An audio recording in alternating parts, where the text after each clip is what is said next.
kita coba. Bisa. Oke, silakan.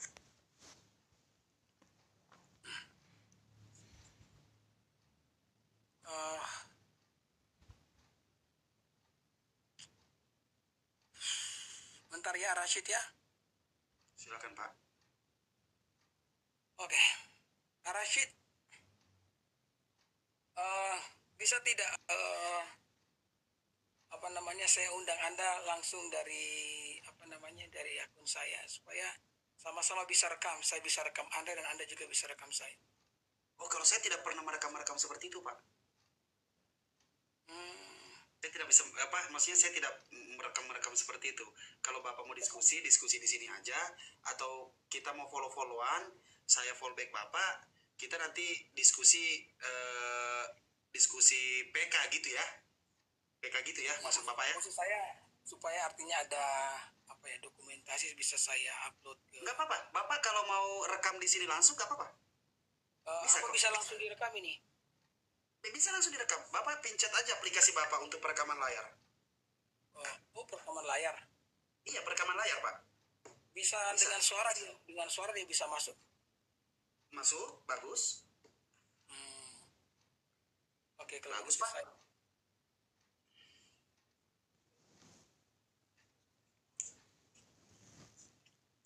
Oke. Ya. Jadi salam kenal ya Rashid ya. Siap, salam kenal Bapak. Apa yang mau didiskusikan? Ya. Saya kemarin kan waktu live saya sebenarnya khotbah di saya punya akun TikTok. Banyak untuk orang Kristen sih. Oke. Kemudian banyak saudara-saudara kita yang beragama Islam itu masuknya dan bertanya kepada saya. Ya. Kalau saya punya ini bisa kelihatan tidak ya? Bisa. Apanya itu? Saya punya pengikut ini ya, tidak bisa kelihatan ya, ada hanya pengikutnya Rashid yang kelihatan ya. Tapi yang menonton kita 600 orang, Pak. Nanti kalau kita diskusi itu bisa sampai 1000 lebih, Pak. Oh ya, oke. Ya. Jadi kemudian saya menjawablah pertanyaan mereka dan saya bilang kalau boleh saya juga mau balik bertanya nih. Dan ketika saya bertanya, pertanyaan saya itu tidak bisa dijawab. Jadi mungkin saya akan bertanya kepada Al-Rashid ya, dan saya berharap juga mungkin Al-Rashid juga bisa memberikan jawaban juga atas pertanyaan ini. Jadi berkenaan dengan yang namanya pengampunan dosa. Kalau kita bicara tentang pengampunan dosa kan Allah itu memiliki dua sifat. Ya, yang berkenaan dengan pengampunan dosa, yakni Maha Kasih dan Maha Adil. Ya, artinya kalau Maha Kasih itu kan artinya Allah kan mengampuni segala dosa kita ya. Sebesar apapun itu, maka dosa kita akan diampuni karena Allah yang Maha Kasih memiliki kasih yang lebih besar daripada dosa kita. Maha Kasih dan Maha apa tadi, Pak? Dan Maha Adil. Maha Adil. Nah, sementara keadilan Allah itu dia akan menghakimi dosa sekecil apapun itu. Menghakimi dosa. Iya. Ya kan, kalau Allah yang adil kan demikian, kan namanya keadilan kan dosa itu harus dihakimi. Ya. Maka dalam kekristenan Allah yang Maha Kasih itu dinyatakan dengan salib Yesus, di mana ketika Yesus mati darahnya tertumpah, maka pengampunan dosa terjadi. Allah yang Maha Kasih dinyatakan dan menanggung dosa, Yesus menanggung dosa, itu menyatakan Allah yang Maha Adil. Nah, sekarang saya tanya nih, ini sebentar Pak Pendeta, izin. Kasih itu sebenarnya apa sih Pak, definisinya kasih itu di dalam kekristenan itu, Pak? Iya, jadi saya membahas mengenai Allah yang Maha Kasih yang mengampuni dosa, itu saja. Kenapa? Jadi definisi kasih. Ya, jadi saya kan sementara membahas Allah yang Maha Kasih yang mengampuni dosa berkenaan dengan penebusan. Ya. Jadi bagaimana ketika Arsyid ini contohnya ya, Arsyid ini adalah orang yang berdosa. Bagaimanakah Allah yang Maha Kasih sekaligus Maha Adil meresponi Arsyid yang berdosa, di mana Maha Kasihnya harus mengampuni dosanya Arsyid, sementara Maha Adilnya harus menghakimi dosanya Arsyid. Coba, saya ingin Anda menjelaskan itu, saya ingin dengar. Di sini saya hanya menjelaskan secara letterlek ya Pak ya. Kalau Bapak butuh data mungkin akan memakan waktu, saya akan cari data-datanya. Tapi kalau untuk menjelaskan tentang Maha Kasih Allah, Maha Besarnya, itu melingkup semua aspek tentang Maha Kasih dan Maha Adilnya. Ketika saya berdosa, Maha Kasihnya Allah sudah terlihat. Karena dosa saya masih diberi kesempatan untuk bernafas. Nafas ini saya gunakan untuk apa? Untuk bertaubat kepada Allah Subhanahu wa taala. Karena sejatinya bukan Allah yang membutuhkan kami sebagai umat Islam, bukan, tapi kami yang butuh Allah Subhanahu wa taala. Maka dari itu kami disiapkan yang namanya media-media pengampunan, yaitu utamanya apa? Yaitu sholat di dalam Islam. Karena seperti apapun di dalam Islam itu, sholatlah tiang agama. Itu yang pertama. Yang kedua, kalau untuk media pengampunan lainnya ketika melakukan dosa besar, dosa itu apa dulu? Dosa itu apa dulu? Karena tidak ada yang namanya ketika sudah tobatan nasuha, lalu melakukan lagi tobatan nasuha lagi. Dalam pemikiran kita sebagai manusia, Allah maha pemaaf, Allah maha pengampun. Iya betul. Tapi ingat, kita tidak tahu kapan nyawa kita akan diangkat oleh Allah Subhanahu wa taala. Maka dari itu kita harus diingatkan sekali-kalinya, terus-terusan kita diingatkan bahwasanya ketika sudah tobatan nasuha dan teruslah sholat, jangan pernah mengulangi kesalahan-kesalahan itu lagi. Jangan pernah mengulangi yang namanya dosa itu lagi. Karena dalam Islam itu rahmatnya Allah sudah diberikan kepada kami, Maha Kasihnya dan Maha Adilnya segala sesuatu. Kita selalu diberikan nafas untuk diberi kesempatan bertaubat kepada Allah. Itu Maha Adilnya. Seperti itu Pak. Silakan Pak Pendeta. Ya, maksud saya begini ya, mungkin lebih sederhana lagi saya mau sampaikan. Jadi ketika mungkin Arsyid sudah berdiri di hadapan Allah sebagai orang yang berdosa nih. Ya, artinya lah sudah meninggal ya, sudah mati, dan namanya manusia kan punya dosa. Ya kan? Ini konteksnya sudah meninggal. Ya, berdiri di hadapan Allah sebagai orang berdosa lah, pokoknya seperti itu. Ya, kemudian kan Allah yang, maksud saya begini, Allah yang Maha Kasih itu kan harus mengampuni dosa. Betul. Ya, karena Maha Kasihnya kan, dosa sebesar apapun, kita yakin bahwa kasih Allah jauh lebih besar daripada dosa manusia. Maka dia dapat mengampuni dosa sebesar apapun. Tetapi ingat, Allah itu kan juga Allah yang Maha Adil. Artinya dosa sekecil apapun itu harus dihakimi. Betul. Ya. Maka pertanyaannya, bagaimana Allah yang Maha Kasih ini sekaligus dia juga Maha Adil? Bagaimana Allah yang harus mengampuni dosa, tapi dia juga harus mengadili dosa? Betul. Pertanyaan bagus, karena Bapak mencampurkan tentang Maha Kasih dengan Maha Adil. Jadi sehingga saya mudah untuk menjawabnya. Kemaha adilannya Allah ketika mengampuni dosa manusia itu memang terampuni melalui apa? Melalui syafaat Rasulullah SAW. Ketika mau diceritakan secara detailnya, itu ada yang namanya melalui jembatan Siratal Mustaqim. Adanya nanti timbangan dosa seperti apa. Nah, nanti yang berdosa itu akan dimasukkan ke dalam api neraka. Semua umat Islam yang berdosa akan dimasukkan ke dalam api neraka, dan yang tidak memiliki dosa atau amalnya lebih banyak itu akan masuk surga. Adilnya di mana? Karena apa? Ingat, Islam di muka bumi ini hanya mencari ridhonya Allah Subhanahu wa taala. Dengan apa caranya mencari ridhonya Allah Subhanahu wa taala? Dengan cara sabar. Sabar. Sebenarnya sabar kuncinya dalam Islam itu sabar. Sabar beribadah. Orang lagi pada nyenyak tidur harus bangun. Orang lagi pada capek-capeknya kerja mau istirahat, ini harus sholat. Orang lagi enak-enaknya tidur siang, ini harus sholat. Maghrib yang harusnya apa segala macam melakukan aktivitas, sholat lagi 5 kali sehari.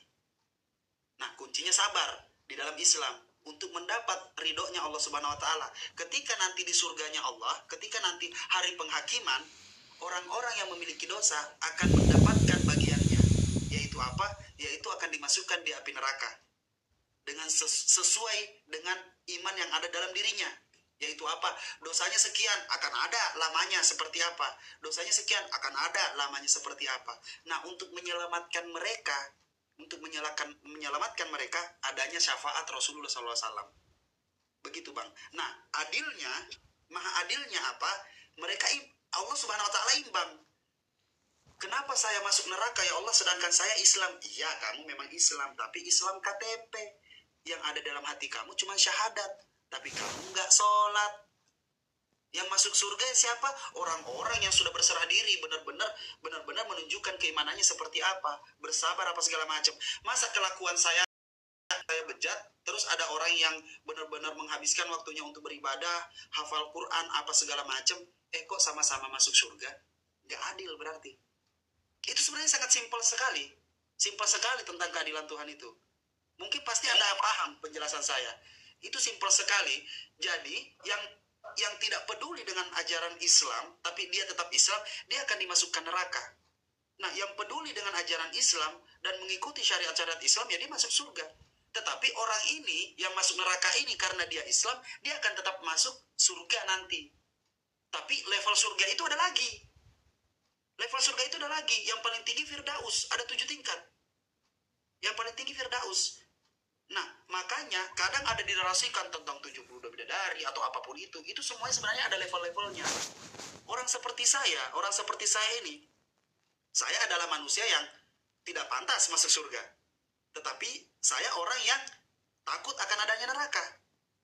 Itulah Islam. Tidak percaya diri bahwasanya kami dapat diselamatkan karena kita yang menyelamatkan diri sendiri. Cuman apa? Memang kita memang masuk surga pada saat syafaatnya Rasulullah SAW. Tapi ingat, kita harus tahu panasnya api neraka tidak sebanding dengan panasnya korek api yang ada di dunia. Jauh beribu-ribu kali ganda panasnya. Seperti itu abangku. Jadi ketika Anda mengatakan adil, keadilan Tuhan sudah jelas di situ. Dan maha kasihnya ada. Jadi kesimpulannya kan begini, tadi Anda katakan bahwa Allah mengampuni dosa itu melalui timbangan dosa. Ya kan? Jadi Allah menyatakan maha kasihnya itu dengan timbangan dosa. Kan kalau Allah menyatakan kasihnya artinya kan dia mengampuni dosa. Kalau dia mengampuni dosa maka di sana seharusnya tidak ada timbangan lagi. Artinya kan kalau dia mengampuni dosa berarti dia mengampuni. Tidak ada timbangan lagi. Nah ketika dosa kamu diampuni oleh Tuhan, maka pertanyaan saya terus di mana keadilan Tuhan yang harus mengadili dosa? Nah ketika Anda mengatakan Allah menghukum dengan neraka untuk menyatakan keadilannya, maka saya tanya lagi, di mana Allah yang maha kasih itu? Kalau dalam kekristenan kan saya jelaskan tadi, bahwa Allah yang maha kasih sekaligus adil itu nyata di kayu salib.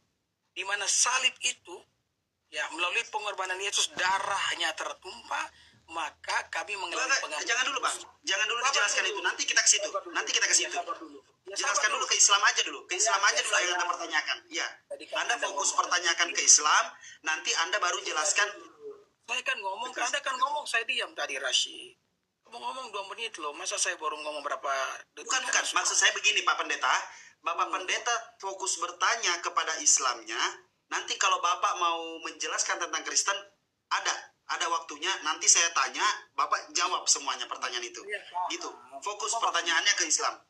Iya, saya mengatakan itu karena saya menyatakan tentang basic. Dalam agama saya, Allah yang mengampuni sekaligus adil begini loh. Ya kan dari awal kan saya tanya itu. Maka saya tanya, agamamu, Allah yang maha kasih, Allah dan Allah yang maha adil itu bagaimana? Makanya saya jelaskan, kalau kan pasti Anda juga kan ujung-ujungnya kan bertanya kepada saya. Maka sebelum Anda bertanya, saya sudah menjelaskan lebih dulu. Sehingga Anda akan berpikir kemudian akan menjelaskan bagaimana di dalam agamamu Allah yang sekaligus maha kasih dan sekaligus maha adil. Jadi saya jelaskan lagi ya.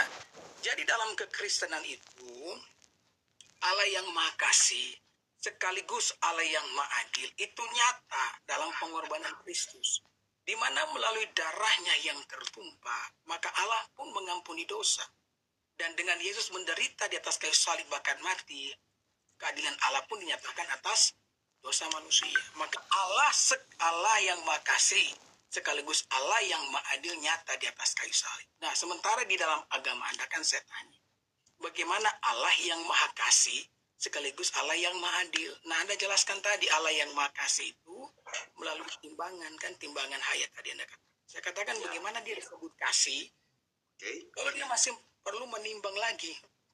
Karena kalau dia mengasihkan artinya dia mengampuni. Nah ketika dia mengampuni dosa, maka pertanyaannya, bagaimana dengan sisi keadilan Allah? Bagaimana Allah yang maha kasih ini sekaligus dia adil? Karena ini dua sifat Allah yang berkaitan erat dengan pengampunan dosa manusia. Silakan. Oke. Kalau Anda merujuk kepada timbangan, kepada timbangan itu sebenarnya Bukan saya yang merujuk ke situ, Anda yang merujuk ke situ. ya, tapi Anda berfokus kepada pembahasan saya tentang timbangan. Oke, Nah, sebenarnya begini, Bang. Fokus Anda kepada timbangan sebenarnya begini, Bang.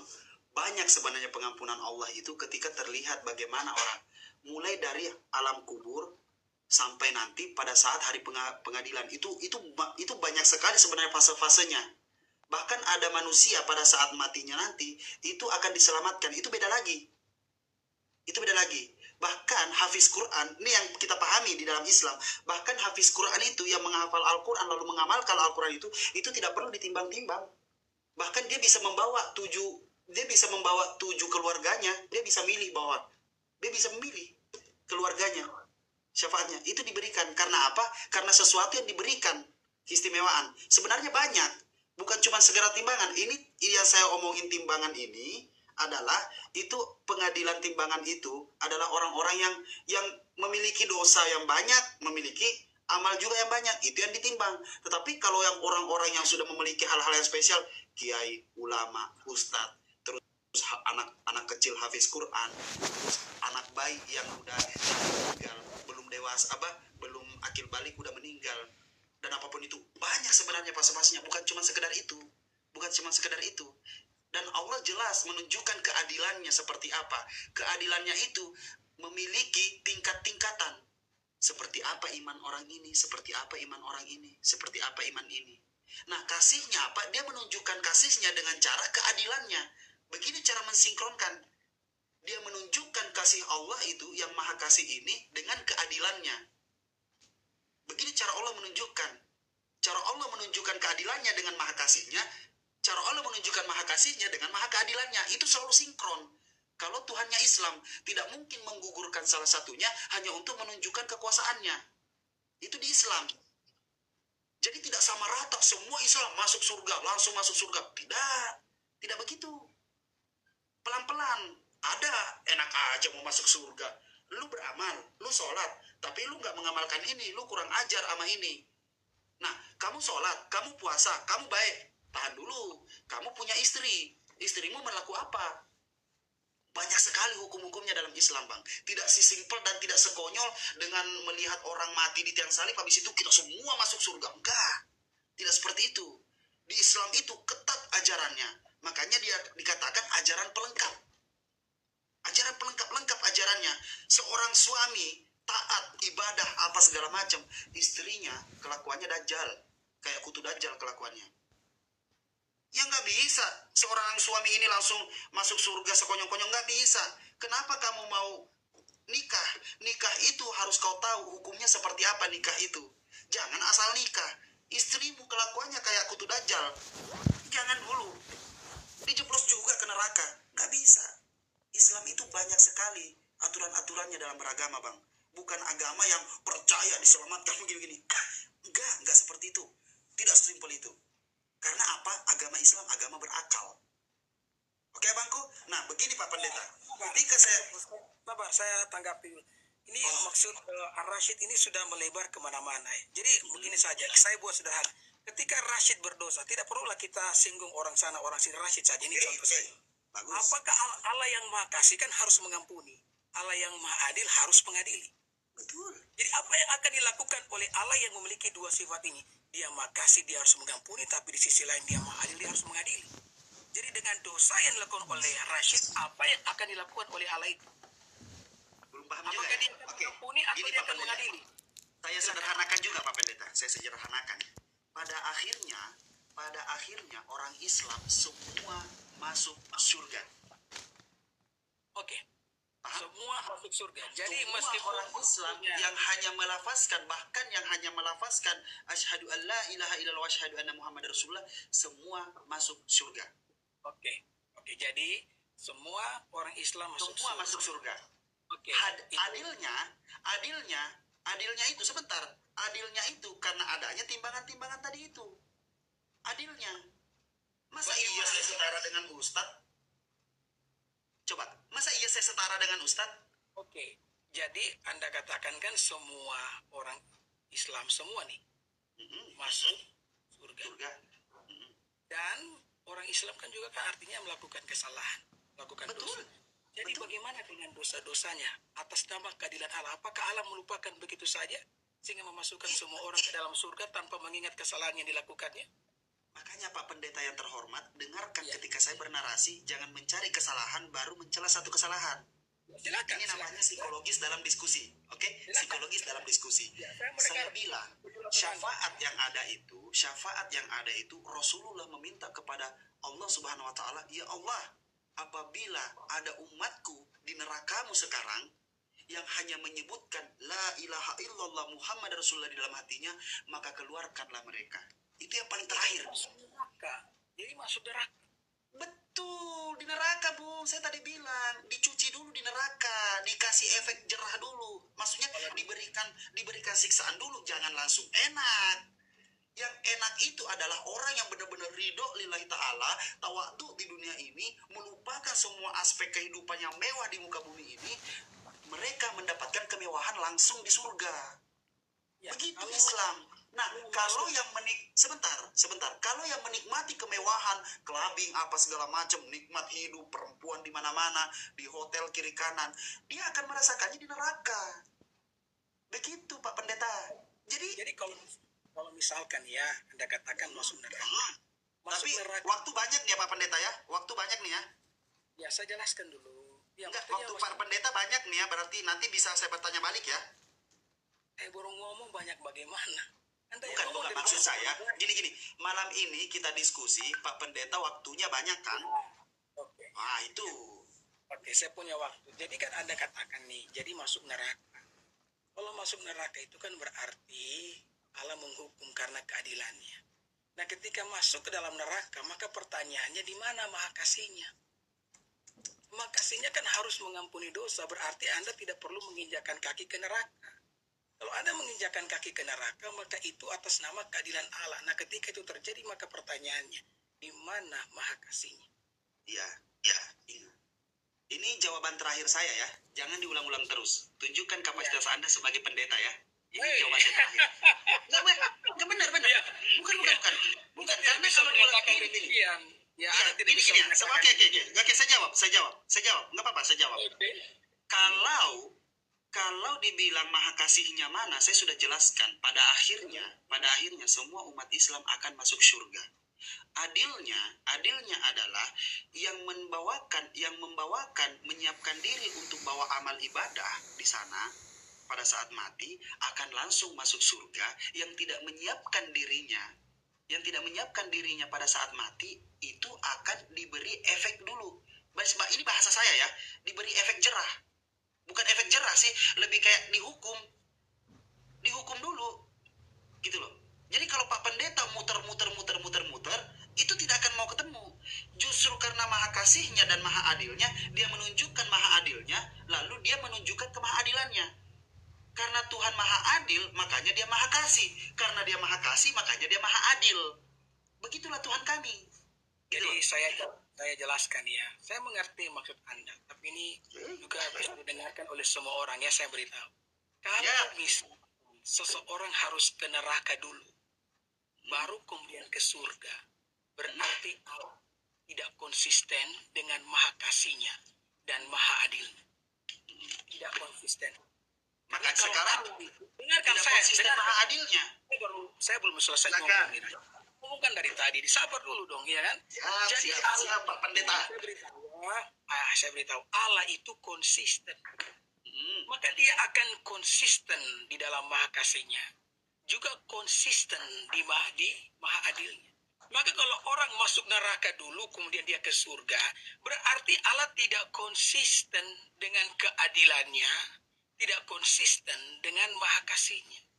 Dan saya pikir kalau Allah tidak konsisten dengan maha kasihnya dan tidak konsisten dengan maha adilnya, saya pikir itu bukan Allah. Makanya kenapa tadi saya jelaskan, di dalam kekristenan, Allah yang maha kasih dan maha adil itu benar-benar nampak, benar-benar nyata. Kenapa?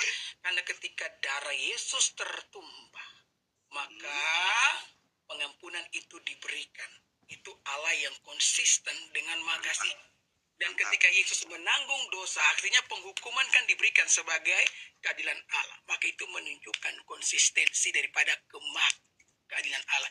Tapi kalau Anda mengatakan orang itu dia harus masuk neraka lebih dulu, kemudian dia pindahkan ke surga. Berarti Allah tidak konsisten di dalam dua sifat, sifat maha kasihnya dan maha adilnya. Dia tidak dapat memungkiri itu. Itu penilaian Anda ya. Pertanyaan saya sekarang, tentara Romawi masuk surga nggak? Oke, saya akan menjawab pertanyaan Anda, tapi ya kita sama-sama ya berakhir pada pertanyaan yang pertama tadi kan. Pertanyaan saya ke Anda. Ya, kalau jawaban saya Pak Pendeta itu sudah cukup di situ karena ke neraka baru ke surga kan? Kenapa? Ke neraka baru ke surga kan, itu kan Itulah maha adilnya. Itulah maha adilnya. Itu jelas sekali. Ketika berpikir tentang keadilan, tidak mungkin anak yang juara satu di kelas dengan anak yang juara terakhir di kelas diberi sesuatu yang spesial, diberi tempat yang spesial.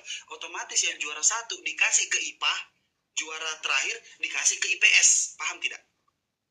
Oke, berarti itu yang namanya adil dalam penilaian. Yang pasti memang tidak konsisten lah. Ya Allah dalam maha kasih dan maha adilnya. Mari kita lihat Tuhan yang tidak konsisten. Allah yang tidak konsisten. Siap Pak Pendeta. Adalah bukan Siap, Allah. Pak Oke ya. Pendeta. Kita sudah itu selesai ya. Dengan sekarang Anda tadi bertanya, orang Roma masuk surga atau masuk neraka? Orang Romawi masuk surga apa tidak? Khususnya yang menyelipkan Yesus. Siapapun. Apakah saya masuk surga? Kalau Anda bertanya kepada saya apakah Anda masuk surga, kalau saya dengan iman saya, kalau Anda tidak percaya kepada Yesus, Anda tidak masuk surga. Nggak konsisten. Kenapa? Konsisten. Ajaran kasihnya mana? Apakah menyebut ajaran kasih?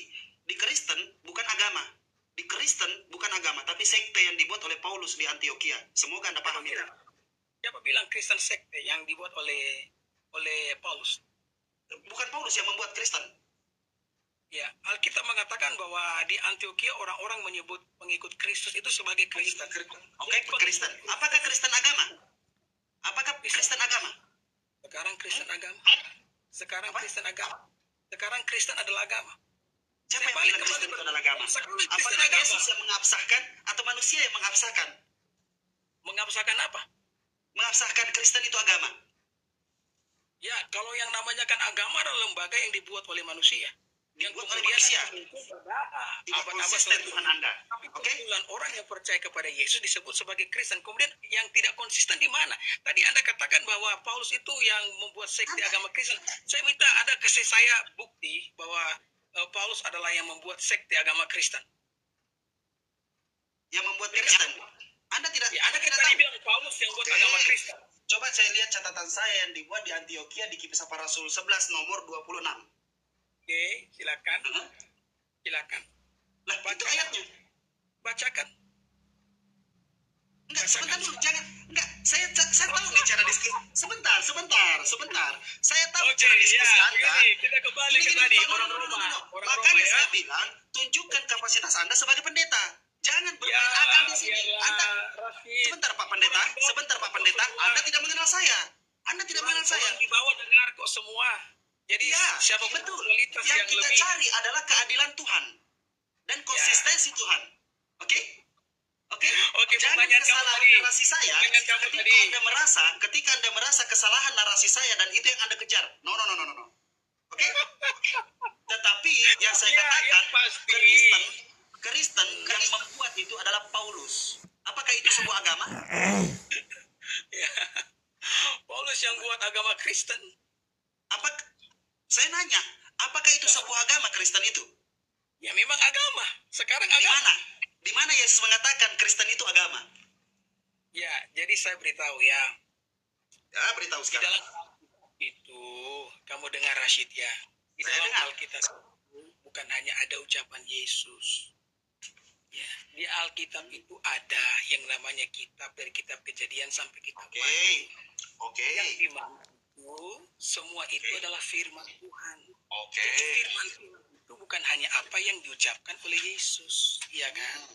Jadi apapun yang disampaikan juga oleh para rasul, termasuk Rasul Paulus, Rasul Petrus, itu juga adalah firman Tuhan. Jadi Anda tidak bisa hanya mengharapkan sebuah pembuktian daripada ucapan Kristus, sementara ucapan Kristus bukan satu-satunya di dalam Alkitab. Udah? Ya, sudah. Ya. Apakah Yesus maha adil kalau saya tidak masuk surga? Ya, apakah Yesus maha adil? Kalau saya tidak masuk surga, tentara Romawi tidak masuk surga. tentara Romawi. Jadi Anda mau tanya Anda atau tentara Romawi? Semuanya yang tidak setuju dengan Yesus. Tetapi kalau saya setuju dengan percakapan Yesus. Setuju Bukan dengan Paulus, percakapan Matius, Markus. Oh, kalau Anda setuju Nggak usah kemana-mana. Di luar Kristen, di luar Kristen, apakah masuk surga? yang tidak percaya kepada Yesus tidak masuk surga. Oke. Di mana dikatakan? Ya, Yesus berkata, akulah jalan keselamatan. Akulah jalan Dia adalah kebenaran. jalan keselamatan. Jalan keselamatan dan hidup, tidak ada seorang pun yang datang kepada Bapa kalau tidak melalui Dia.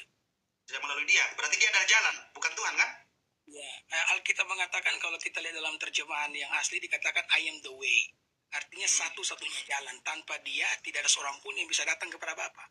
Jadi Yesus itu bukan hanya jalan bagi manusia untuk datang kepada Bapa, tapi Dia juga jalan bagi Bapa untuk melawat manusia. Artinya tanpa Yesus, ya manusia tidak bisa datang kepada Bapa. Tanpa Yesus yang merupakan jalan itu, Bapa tidak bisa melawat manusia. Maka kemudian ditambahkan, akulah satu-satunya kebenaran, satu-satunya kehidupan. Tidak ada rasul. Bahkan rasulmu tidak pernah mengucapkan kalimat ini, akulah satu-satunya jalan, akulah satu-satunya kehidupan, dan akulah satu-satunya kebenaran. Enggak? Ya nggak apa-apa, jangan ketawa dulu Pak. Ya sudah, Kenapa saya ya? jelaskan. Ya, saya jelaskan. Kenapa Tuhan Yesus, manusia yang dikatakan Tuhan ini, disalibkannya pada saat peradaban manusia masih sedikit? Kenapa Dia tidak disalibkan besok sore aja atau enggak minggu depan? Biar kita bisa menyaksikan dan kita satu agama. Jawab. Saya akan jawab pertanyaan Anda ya. Tapi selepas ini saya kembali bertanya kepada Anda. Ya. Santai. Jangan panik Pak Pendeta. Tidak panik. Pak Pendeta pakai ini. Santai aja. Pertanyaan Anda sudah 5 nih saya jawab nih. Pertanyaan yang berbeda Pak Pendeta. Pertanyaan yang berbeda. Saya belum 5 masuk ke pertanyaan yang berbeda. 5 pertanyaan. Bukan 5, jangan. Saya belum menanyakan maha kasihnya dan maha adilnya. Sekarang saya tanya, maha adilnya dan maha kasihnya udah nggak jelas. Maha kasihnya itu Gak jelas gimana? lantas kenapa? Oke. Penjelasan Boleh saya jelaskan kenapa saya bilang tidak jelas? Tadi ngomong Arsyid, ya kamu ngomong bahwa dalam kealahanmu, dalam agamamu, Allah yang makasih adil itu tidak konsisten. Sudah lewat. Mari kita kembali ke Yesus yang Tuhan ini. Kita kembali ke Yesus, Pak Pendeta yang terhormat. Pak Pendeta yang terhormat. Dalam kekristenan, Allah yang makasih dan maha adil itu yang nyata. Udah pernah main ceritanya, udah pernah. Paham ya? Oke. Udah, saya tanya, di mana maha adilnya Yesus pada saat Dia diam-diam saja Dia disalibkan. Ketika Dia disalibkan, otomatis orang yang tidak suka sama Dia masuk neraka, dan orang yang setuju dengan Dia masuk surga. Dan penonton-penonton itu masuk kemana? Surga apa neraka? Katanya Yesus Tuhan. Atas dasar apa Anda bilang Yesus disalibkan diam-diam? Loh, kenapa Dia tidak melawan? Kenapa tidak kabur? Kenapa Dari Dia kan Tuhan? diam tidak melawan. Bagaimana kamu ini? Tadi kamu bilang dia disalibkan diam-diam, kemudian Dia tidak melawan. Ini bagaimana pertanyaan kamu nih Rashid ya? Yesus tidak pernah disalibkan diam-diam loh. Ya bahkan Yesusnya yang diam-diam. Yesusnya yang diam aja tidak ada perlawanan. Ya karena memang Dia mau datang untuk menebus dosa manusia. Menunjukkan kekejian di muka bumi ini. Apa hubungannya dengan menunjukkan kekejian? Itu kekejian loh, menusuk perut Tuhan. Oh, yang kamu maksudkan perbuatan yang mereka lakukan kepada Yesus. Perbuatan dong, itu kekejian. Iya, saya mengerti maksud kamu. Jadi Yesus itu mengalami kekejian karena orang itu berdosa. Kalau orang Kenapa dengan cara seperti itu? Ya, karena Dia mengasihi kita. Berarti Tuhan turun untuk memisahkan, mengkelompokkan manusia. Manusia yang tidak akan diselamatkan sama Dia dengan manusia yang diselamatkan. Apakah Tuhan maha adil? Katanya Dia menciptakan manusia. Ingat, Yesus adalah Tuhan. Dia menciptakan manusia. Lantas kenapa manusia ini dikelompokkan dengan caranya menebus dosa? Dengan cara menebus dosa, ada yang masuk neraka, ada yang masuk surga. Loh. Di mana ini? Di mana keadilan Tuhan? Silakan. Oke, jadi saya beritahu ya. pengelompokan itu terjadi, itu karena pilihan manusia. Seandainya Rashid, hari ini kamu mau percaya kepada Yesus, maka pengelompokan Jangan itu ke situ dulu. Jangan ke situ dulu. Saya sebentar menjelaskan kepada Anda, Rashid, ini banyak orang yang nonton loh. Siap. Siap. Nanti bisa kelihatan sampai di mana kemampuan Anda, ya kan, santai saja. Siap. Jangan kemana-mana jauh-jauh. Jangan jauh-jauh, Pak Pendeta. Jangan Ya, jauh-jauh. jadi saya beritahu ya, Ya. pengelompokan itu terjadi bukan karena dibuat oleh Allah. Pengelompokan itu terjadi karena pilihan manusia. Pilihan manusia. Ya, dengar dulu, kamu dengar dulu. Terlalu banyak Saya ngomong membenarkan. kamu. Saya membenarkan. Yohanes 3:16. Karena begitu besar kasih Allah kan dunia ini, sehingga ia memberikan anaknya yang tunggal. Jadi kasih Allah itu besar bagi dunia. Bagi dunia. Bagi dunia. Tetapi kemudian di dalam dunia ini ada orang-orang yang menolak dia. Maka karena ada orang yang menolak dia, ada orang yang menerima dia, maka terbentuklah dua kelompok. Seandainya tidak ada orang yang menolak dia, maka tidak akan ada yang namanya kelompok. Jadi yang membuat kelompok-kelompok yang kamu maksudkan itu bukan Yesus, tetapi pilihan manusia. Saya bacakan ayatnya buat kamu ya. Ya. Oke. Ya, saya bacakan dalam Yohanes pasal 1. Jadi bukan Allah yang membuat kelompok-kelompok itu. Yang membuat kelompok-kelompok itu adalah manusia. Ya, saya bacakan. Yohanes 1 ayat 11. Ia datang kepada milik kepunyaannya, tetapi orang-orang kepunyaannya itu tidak menerimanya. Jadi ada yang tidak menerima Yesus. Kemudian ayat yang kedua. Tetapi semua orang yang menerimanya diberinya kuasa supaya menjadi anak-anak Allah. Jadi ada yang menerima, ada yang tidak menerima, maka terbentuklah dua kelompok. Jadi yang bikin kelompok-kelompok ini itu bukan Yesus, tapi respek orang. Ya, Karena kasih Allah, apakah Yesus datang untuk menyelamatkan manusia? ya, Tentara Romawi bukan manusia. ya. Tentara Romawi juga manusia, tetapi Kenapa manusia ini tidak diselamatkan? karena pilihan mereka. Saya ngomong dari tadi kamu tidak dengar kayaknya, Rashid, ya. Karena mereka memilih untuk tidak percaya. Apa yang membuat manusia ini tidak percaya? Apa yang membuat manusia ini tidak percaya? Bagaimana?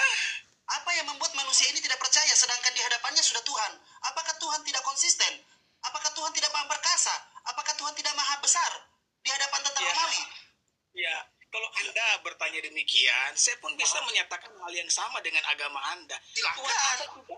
Tuhan Anda maha kuasa, tapi kenapa tidak membuat saya percaya kepada Tuhan Anda? Ini kan pertanyaan yang global. Silahkan jelaskan kepada jelaskan. No. Jelaskan. No. Jawab pertanyaan saya jawab pertanyaan Pak Pendeta. No, tidak. Nanya sama-sama bertanya. Ya, Ayo, oke. berani dong, berani. Saya sudah jawab pertanyaan kamu ya. Sudah 5 pertanyaan. Sekarang saya balik bertanya. Ya. Pertanyaan Satu saya terakhir. yang kedua. Bukan terakhir, konsistensinya Oke, terakhir. silakan. Jawab tadi. Apakah Tuhanmu? Kenapa katanya maha adil? Anda kan tadi mempermasalahkan, jadi masuk neraka dulu, masuk surga. Itu jelas sekali yang namanya keadilan Tuhan. Karena yang namanya keadilan Tuhan, anak emas di sekolah dengan anak badung di sekolah tidak akan diposisikan di tempat yang sama. Oke? Anak emas di sekolah akan dikasih ke tempat ke jurusan IPA, anak yang badung akan dikasih ke jurusan IPS. Oke? Tidak langsung, tidak sama-sama. Itu namanya adil. Dalam penilaian dunia loh. Dalam penilaian dunia. Sekarang saya tanya, Tuhan antum, astagfirullah, antum lagi. Tuhan Pak Pendeta ini, kenapa Tuhan turun ke bumi masih aja gagal untuk menyelamatkan semua umat manusia, bahkan membuat sesuatu, membiarkan manusia ini tersesat, bahwasanya tidak percaya dengan Tuhan. Kenapa tidak full power? Ya. Full power dong, Tuhan full power, Tuhan loh. Sudah selesai kan? Silakan. Selesai. Oke. Jadi begini. Pertanyaan biasanya kalau orang itu dia pintar, dia tidak akan Siap. dia tidak akan menanyakan pertanyaan ini. Apalagi kalau dia orang yang beragama. Mantap. Sabar Hanya dulu, orang sabar. Kristen yang mengintervensi pertanyaan. Mantap Pak Sabar dulu Pendeta. saja. Anda biangnya. Lanjut. Saya tuh ngomong, kamu ngomong saya diam. Nah, ketika saya ngomong kamu potong-potong, sabar. Ini satu pertanyaan pamungkas untuk Anda setelah ini ya. Sesudah pertanyaan pertama yang tidak bisa kamu jawab. Oke, saya jelaskan ya.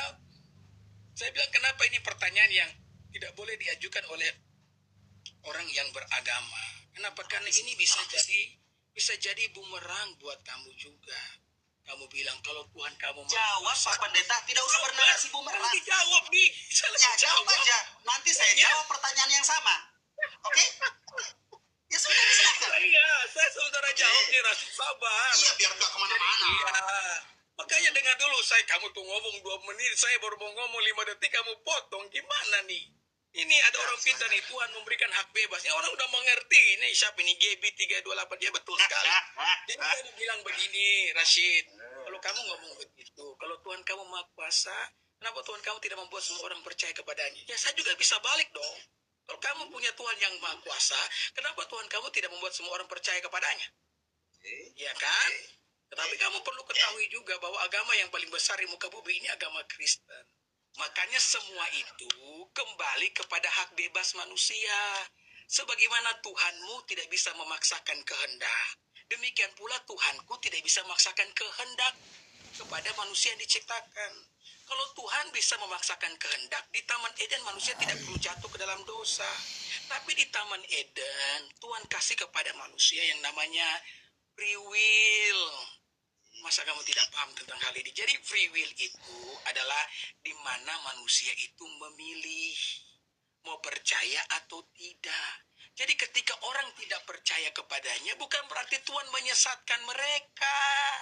Tetapi karena mereka yang memilih tidak percaya.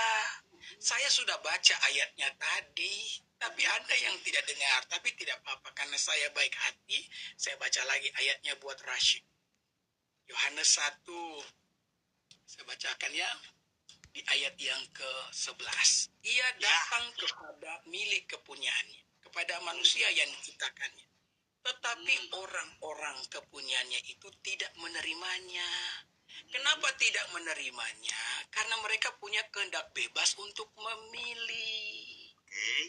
Paham atau tidak? Nah, kemudian ayat selanjutnya mengatakan, tetapi semua orang yang menerimanya, ada yang menerimanya, diberinya kuasa supaya menjadi anak-anak Allah. Jadi kalau orang tidak menerimanya, tidak percaya kepadanya, kemudian mereka tersesat dalam jalannya, masuk Tuhan yang disalahkan, Sid. Gimana sih kamu ini? Oke, sekarang saya yang bertanya ya. Ini pertanyaan terakhir dari saya. Enggak, pertanyaan banyak. Saya menerima pertanyaan Anda. 1001 pertanyaan Anda saya tanya. Ya, Yang penting Pak Pendeta kuat. Kalau Pak Pendeta kuat nanya saya dan kuat menjawab pertanyaan saya akan berikan ruang kepada Anda. 1001 pertanyaan saya tanya, saya jawab. Ya, saya takutnya kamu yang tidak kuat, Rashid. Saya membuka komal dan saya menerima Anda. Iya. Saya membuka komal. Ya, pertanyaan saya yang pertama tadi saja kamu sudah tidak bisa menjawab. Saya menjawab. Kamu Pak Pendeta, mengakui bahwa sebentar Pak Pendeta, pahami dulu, sebentar Pak Pendeta, sebentar, pahami dulu. Room diskusi saya ini adalah room edukasi. Room edukasi memakai akal, bukan hanya sekedar cengengesan, lalu lari dari tanggung jawab jawaban, Pak Pendeta. Oke? Yang bilang lari dari tanggung jawab itu siapa? Penonton banyak di bawah kok. Tidak perlu, saya tidak pernah memikirkan penonton, Pak Pendeta. Kamu yang Pak menilai. Pendeta ini bagaimana? Yang menilai. Kamu ini gimana sih? Ya, intervensi tentang pertanyaan itu sesuatu hal yang sangat tidak rasional. Itu kebodohan yang ada dalam pikiran manusia ketika pertanyaan diintervensi. Itu aja sudah gagal. Pantasan aja, sebentar, saya bicara dulu. Ketika Anda mengintervensi pertanyaan saya, disinilah saya berpikir, pantas saja orang-orang Kristen yang cuma modal berani naik, bukan levelnya pendeta, dia mengintervensi pertanyaan saya. Padahal ini pertanyaan manusia yang berpikir. Ternyata dianya begini. Dianya begini. Ini Justru biangnya dari tadi pendeta. saya ngomong, kamu yang potong-potong saya ngomong loh. Ini biangnya Kalau kamu ternyata ngomong, pantas saya aja diam loh. pertanyaan intervensi. Kamu keterlaluan deh Arsid ya. Kan saya ngomong kamu Silakan bertanya. potong-potong. Kamu ngomong Silakan saya bertanya. diam. Baru kamu bilang saya intervensi. Aduh kamu ini gimana sih Arsid? Mana Tidak boleh ada pertanyaan yang salah? Sejak kapan ada pertanyaan yang salah? Ayo. Oke, saya tanya pertanyaan saya ya. Ini Silakan. pertanyaan terakhir saya Arsid. Saya tidak akan Oke. lagi bertanya. Oke. Ya. Ini mengenai tetap kembali Allah yang Maha Kasih. Siap. Jadi sekarang saya akan menyinggung dua sifat Allah.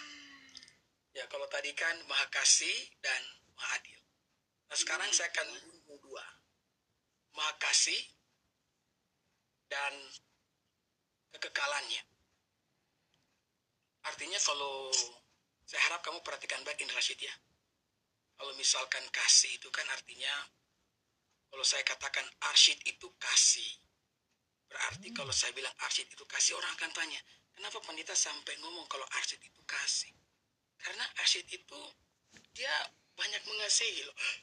Dia banyak memberi. Artinya ada yang menjadi objek dari arsyid yang merupakan subjek kasih. Jadi kalau bilang kasih, berarti ada yang mengasihi dan ada yang dikasihi. Maka dia bisa dibilang kasih. Paham ya sampai sini ya? Saya juga ingin para pemirsa ini mendengarkan ini baik-baik. Karena selama ini kan kami seringkali diserang mengenai Tritunggal kami. Saya akan mencoba menjelaskan ini menggunakan pertanyaan. Maka Allah itu kasih. Berarti kalau Allah itu kasih, ada yang dia kasihi.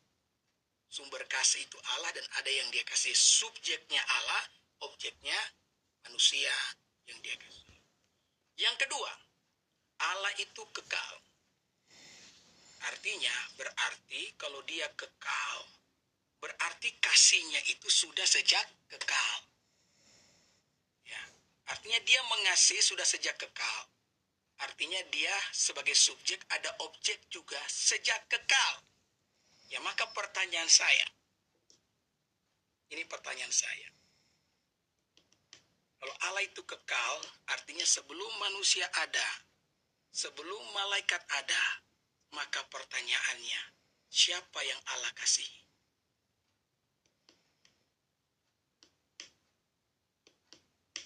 Udah?